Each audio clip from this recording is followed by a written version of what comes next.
Miks, skatītāji, mēs 10 minūtes samainījām, es sāku maisīt, jo man ir Mikam izaicinājums. Viņam bija 10 minūtēs jāsakomponē dziesma. Un jānoskaņo vēl ģitāra. Jānoskaņo ģitāra, loģiski, jā, par mūsu šīs dienas recepti. Tātad dziesmas nosaukums ir risotto ar tomātiem. Jā, tieši tā.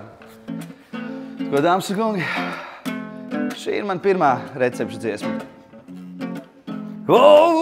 Sagriez divus sīpoliņus, piešauj 4 daivas čiplociņus, apcep ļoti karstā eļļā viņus, piešauj apakšgraudu rīsiņus, tomātu mērce un buljoniņš, 20 minūtēs tev jāsamaisa viņš. Tad nāk sieriņš un bekoniņš, un traknākai dzīvei saldais skrējumiņš.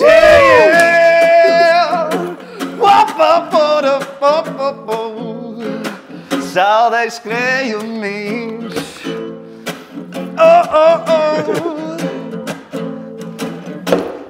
Ļoti labi, vecīt. Es tev novēlu šo dziesmu. Paldies!